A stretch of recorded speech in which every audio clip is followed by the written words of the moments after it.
Hello student, welcome back to the KD classes. आज के इस वीडियो लेक्चर में हम पढ़ने वाले हैं class 12 physics chapter number 7 part number 2,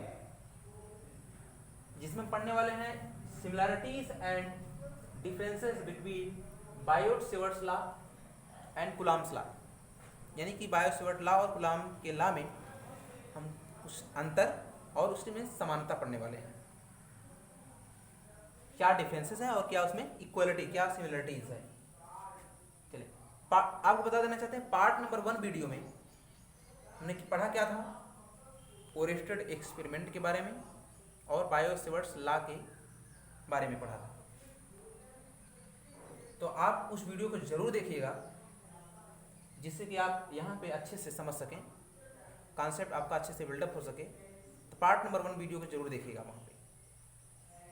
तो देखें, the current element produces magnetic field whereas a point charge produces an electric field। जो करंट एलिमेंट होता है वह मैग्नेटिक फील्ड को प्रोड्यूस करता है, जबकि पॉइंट चार्ज इलेक्ट्रिक फील्ड को प्रोड्यूस करता है। वहाँ पे पार्ट नंबर 1 वीडियो में हमने बताया था कि करंट एलिमेंट होता क्या है। जिस भी कंडक्टर में करंट फ्लो हो रहा होता है, तो उस कंडक्टर का यानी करंट करेंग कंडक्टर का एक छोटा सा पार्ट हम कंसीडर करते हैं, जिसका स्मॉल लेंथ होता है dl, और उसी में करंट I का मल्टीप्लाई कर देते हैं। यानी कि I और उस एलिमेंट्री पार्ट में फ्लो होने वाला करंट दोनों का मल्टीप्लाई कर दें IDL, तो हो जाता है करंट एलिमेंट। और ये प्रोड्यूस करता है क्या, मैग्नेटिक फील्ड। यानी करंट ही होता है, करंट ही मैग्नेटिक फील्ड प्रोड्यूस करता है। यानी current element produce magnetic field, जबकि पॉइंट चार्ज यानी बिंदु आवेश वैद्युत क्षेत्र को उत्पन्न करता है, यानी इलेक्ट्रिक फील्ड को। ये तो पहला आपका डिफरेंस है। दूसरा देखें, magnitude of magnetic field varies as the inverse square of the distance from the current element and the electric field due to point charge.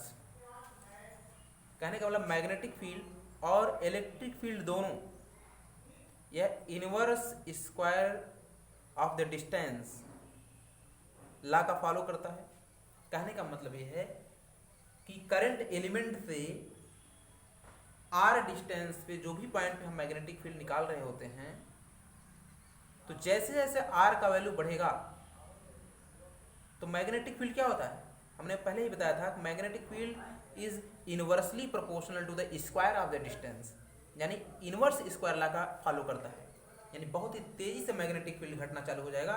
जैसे जैसे डिस्टेंस बढ़ेगा वैसे वैसे मैग्नेटिक फील्ड बहुत तेजी से घटेगा। किस फॉर्म में, इनवर्स स्क्वायर फॉर्म में। और वही चीज क्या होता है, इलेक्ट्रिक फील्ड में क्या होता है, किसी पॉइंट चार्ज से जैसे जैसे आर का मान बढ़ना चालू हो जाएगा, तो इलेक्ट्रिक फील्ड का वैल्यू भी तेजी से घटता है, इनवर्स फॉर्म में ही घटता है। अब देखें एग्जांपल के through. Regarding to Biot-Savart's law आप पढ़ चुके हैं।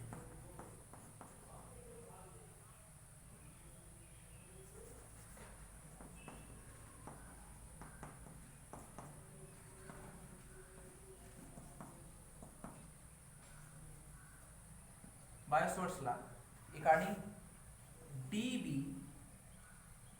Equal to μ0 I dl sine theta upon are square. Upon are square का मतलब जैसे जैसे आर का मान बढ़ेगा वैसे वैसे dB यानी मैग्नेटिक फील्ड का वैल्यू घटेगा। तो यही होता है क्या, inverse square of the distance. यानी ये स्क्वायर फॉर्म में है जबकि नीचे है, तो इसका मतलब इनवर्स है। हिंदी में कहें, जो आपका चुंबकीय क्षेत्र होता है वह दूरी के वर्ग के व्युत्क्रमानुपाती होता है। व्युत्क्रम का संबंध है, यानी इनवर्स रिलेशन है, उल्टा। इसी प्रकार फोर्स की बात करें, according to Coulomb's law, according to Coulomb's law जो फोर्स होता है वह क्या होता है, 1/4 पाई एप्सिलॉन नॉट। मान लीजिए कोई चार्ज है Q और उससे r डिस्टेंस पे एक टेस्ट चार्ज है Q नॉट, इनके बीच जो लगने वाला फोर्स होगा F equal to 1/4πε0 Q naught, Q1 Q2, तो Q1 Q है और Q2 क्या है, Q नॉट है, अपान r स्क्वायर। तो ये भी इनवर्स लॉ का फॉलो कर रहा है, inverse law of the square of the distance. Clear. लेकिन ये मैग्नेटिक फील्ड, इलेक्ट्रिक फील्ड की बात हम करें, इलेक्ट्रिक फील्ड होता है E equal to F upon Q nought, बस जो भी है इसमें Q नॉट से डिवाइड कर देंगे, इलेक्ट्रिक फील्ड का वैल्यू आ जाएगा।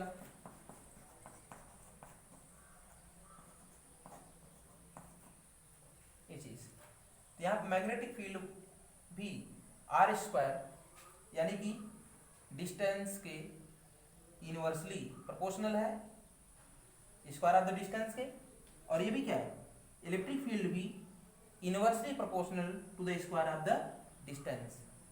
दोनों इनवर्स लॉ का फॉलो कर रहे हैं।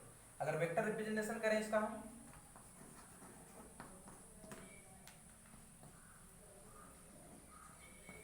आइडियल करंट एलिमेंट, इसका करंट एलिमेंट का डायरेक्शन करंट का डायरेक्शन होता है डीएल क्रॉस जो पोजीशन वेक्टर होता है, जिस भी, जैसे मान लीजिए ये आपका करंट एलिमेंट है,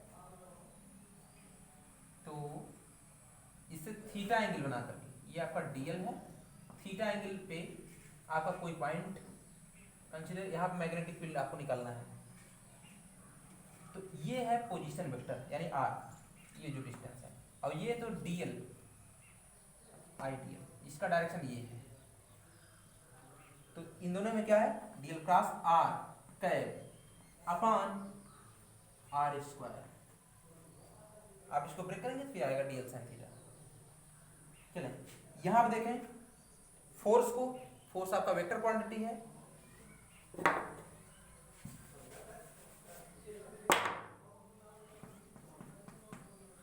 इसको लिखेंगे तो देगा 1/4πε0 Q not upon are square. तो जो भी उसका पोजीशन वेक्टर है उसका यूनिट वेक्टर हम कंसीडर करेंगे आर कैप, ये डायरेक्शन शो करता है। इस प्रकार से ये तो वेक्टर फॉर्म हुआ। आप यहां तक नोट करें, यहां तक नोट करें,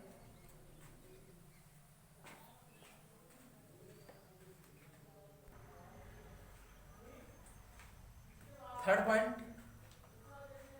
में जो भी डिफरेंस है यहां हम लिखेंगे मैग्नेटिक फील्ड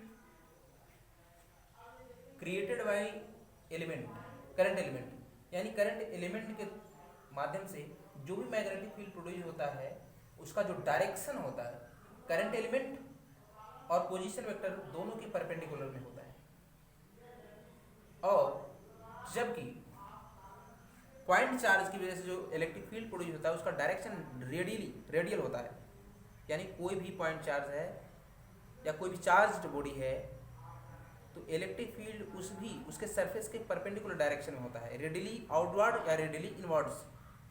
पॉजिटिव है तो रेडियली आउटवर्ड्स होगा और नेगेटिव चार्ज है तो रेडियली इनवर्ड्स होगा। ये फिर देखेंगे यहाँ पे इलेक्ट्रिक फील्ड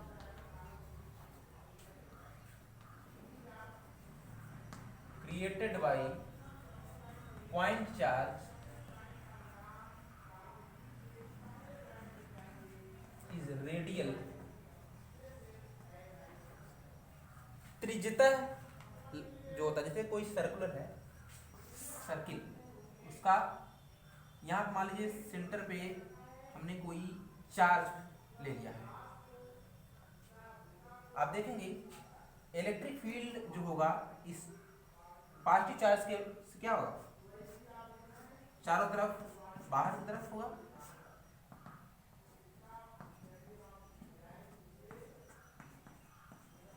ये जो भी डायरेक्शन हमने दिखाया,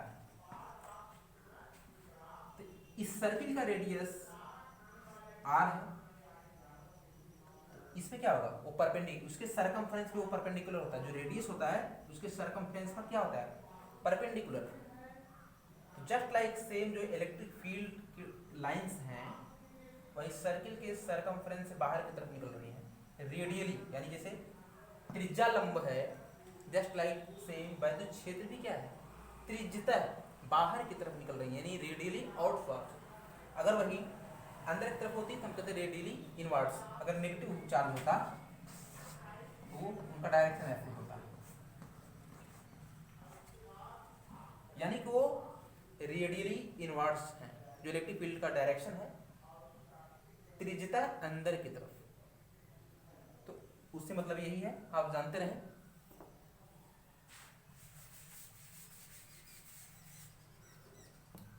electric field created by point charge is radial, while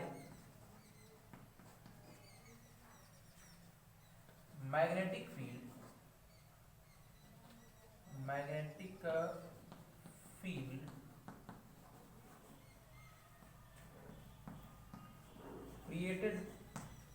created by current element is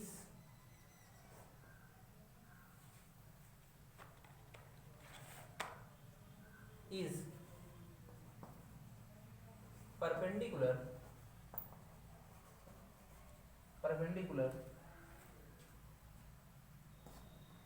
to the both element and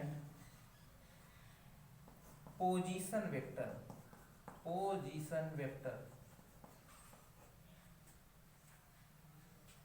clear. Position vector जो भी आपका है, ध्यान दें, जैसे ये मान लीजिए आपका कोई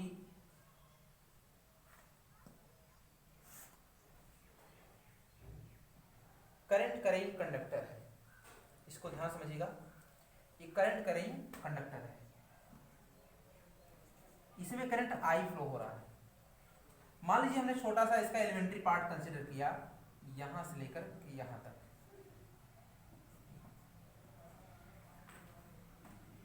जिसका लेंथ क्या है dl, जिसका लेंथ कंसीडर हमने क्या किया dl है।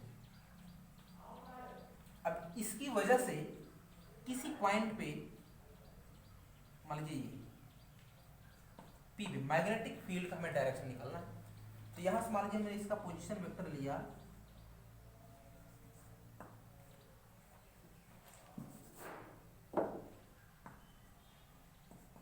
पोजीशन वेक्टर वो r है, क्लियर। आप ध्यान देखेंगे मैग्नेटिक फील्ड का डायरेक्शन, करंट का डायरेक्शन ये है, यानी करंट एलिमेंट का डायरेक्शन, और मैग्नेटिक फील्ड का जो डायरेक्शन है हमने बताया क्या, करंट एलिमेंट और पोजीशन वेक्टर दोनों के परपेंडिकुलर डायरेक्शन होता है।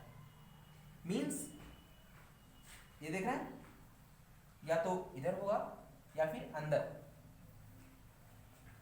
तो ये हम दिखा दे रहे हैं परपेंडिकुलर डायरेक्शन में dv, तो इसके भी परपेंडिकुलर होगा और साथ साथ या तो परपेंडिकुलर प्लेन ऑफ पेपर होगा, चाहे इनवर्ड्स या फिर आउटवर्ड्स, इसको जानते रहे, तो इसको आप नोट करें। अभी हम देखेंगे किस कंडीशन में मैग्नेटिक फील्ड का डायरेक्शन कैसे हम निकाल सकते हैं, कुछ 2-3 रूल हैं, उसके बारे में हम देखेंगे। पहले आप यहां तक नोट करें।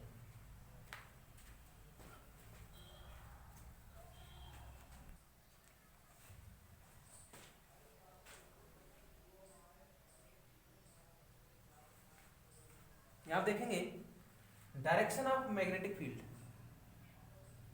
जिसमें हमने Maxwell's screw law, according to this law if we consider right-handed screw placed along current carrying conductor, यानी कोई भी राइट हैंडेड स्क्रू हम लेंगे जिसको हम कंडक्टर के along रखेंगे एंड रोटेटेड, उसको रोटेट करेंगे। जैसे मान लीजिए कोई स्क्रू है, सपोज दैट कंडक्टर के along हमने इसको रख दिया और इसको हम रोटेट करेंगे, क्या करेंगे rotate, and rotate such that screw moves in the direction of flow of current, then the direction of rotation of thumbs give the direction of magnetic field.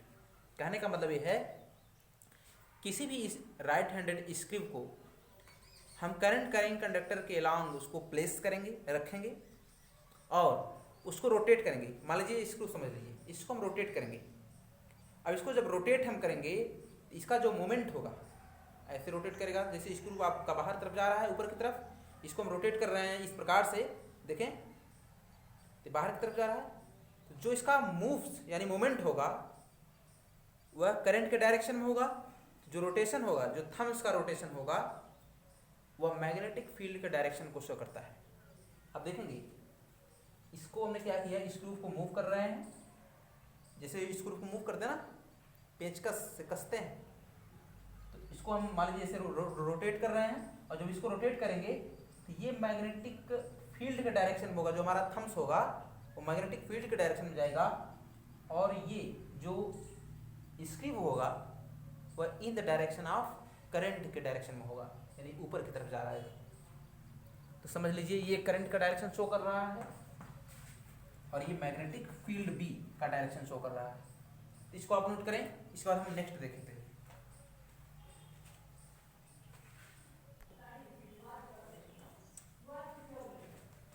अगला रूल देखेंगे दूसरा, right handed thumb rule. Right handed thumb rule, इसमें क्या होता है, according to this rule if we hold current current conductor, यानी कि कोई कंडक्टर है उसको हम पकड़ेंगे मान लीजिए इस प्रकार से, if we hold current current conductor in the right hand such that thumb of the hand represent the direction of current, then the direction of folding fingers will represent the direction of magnetic field। कहने का मतलब यह है कि कोई भी conductor है उसको हम राइट हैंड से इस प्रकार से होल्ड करेंगे, उसको पकड़ेंगे कि जो डायरेक्शन ऑफ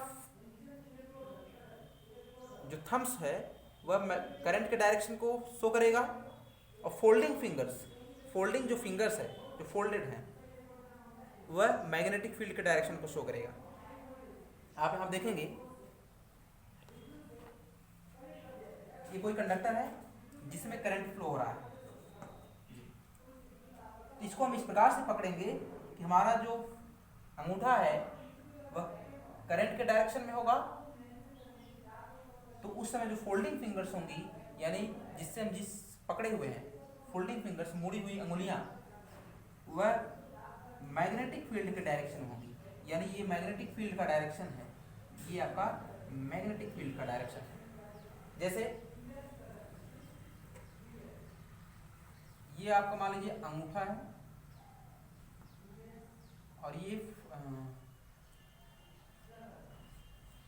फोल्डिंग फिंगर्स जिससे आप पकड़े हुए हैं, कुछ ऐसा, ये फोल्डिंग फिंगर्स हैं जो मैग्नेटिक फील्ड को शो कर रही हैं और अंगूठा जो आपका है वह magnetic electric field, electric current के डायरेक्शन को शो कर रहा है। इस प्रकार से इसको नोट करें।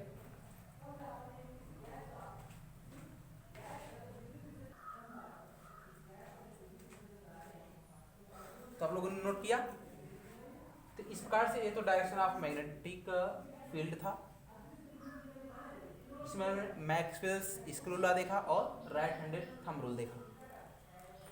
तो कहने का मतलब ये है अगर ये कोई आपका वायर है जिसमें करंट आई फ्लो हो रहा है, इसके अराउंड जो मैग्नेटिक फील्ड का डायरेक्शन होगा कैसे, क्योंकि इसके आसपास मैग्नेटिक फील्ड होगा जरूर, तो उसका डायरेक्शन कैसा होगा, according to right hand thumb rule आप निकाल सकते हैं या फिर screw law.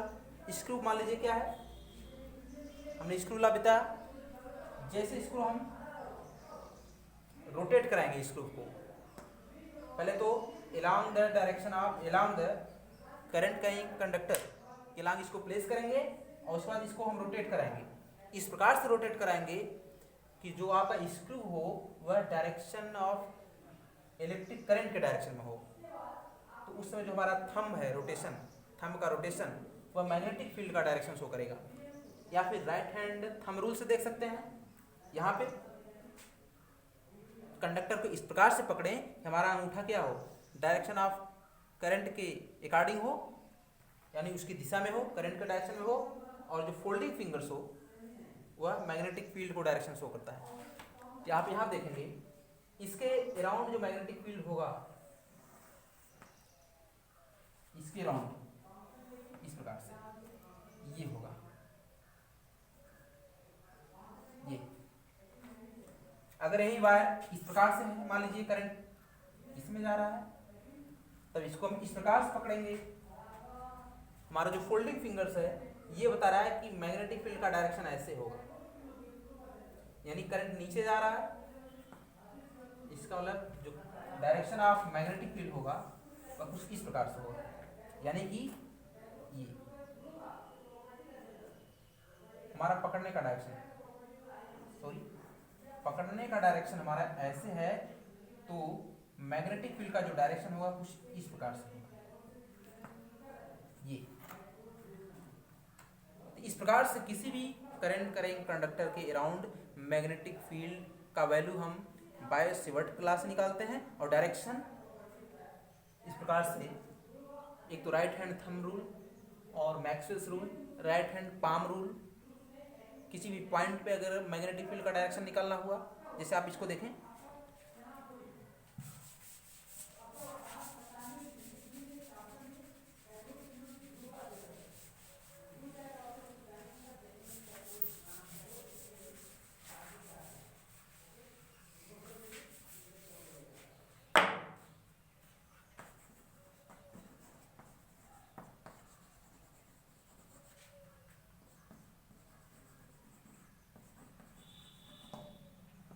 Right hand palm rule, दाएं हाथ की हथेली का नियम।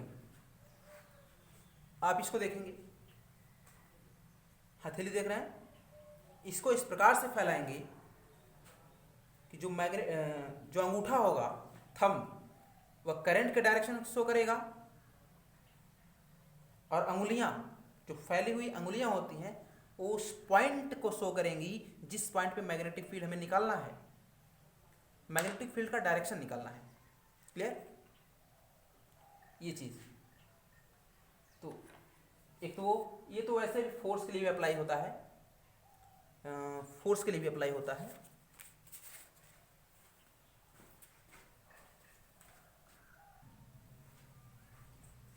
आप देखेंगे right hand palm rule, magnetic field निकालने का डायरेक्शन है, तो आप इसको हम और बताएंगे। जो एक होता है, जैसे किसी भी करंट कंडक्टर में करंट फ्लो हो रहा है, तो उसकी वजह से मैग्नेटिक फील्ड प्रोड्यूस होगा, तो अगर उसके नज़दीक कोई चार्ज है, अगर वो मोशन फॉर्म में है, उस पर लगने वाला फोर्स, यानी कि मैग्नेटिक फील्ड जो है एक फोर्स क्रिएट करती है किसी चार्ज पर, अगर वो मोशन फॉर्म है तो स्टॉप है, तो वो वाला कंडीशन हम आगे देखेंगे।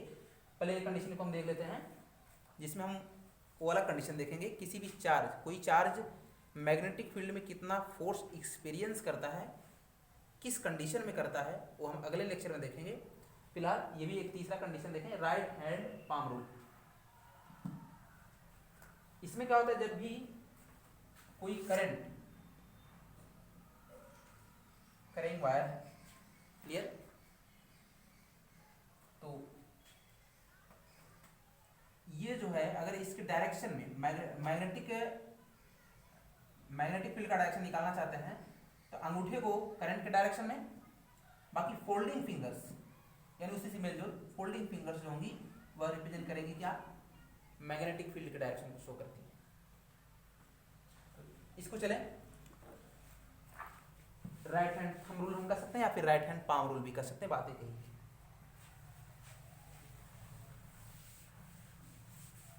तो आज के लिए बस इतना ही, मिलेंगे अगले लेक्चर में। Thank you so much.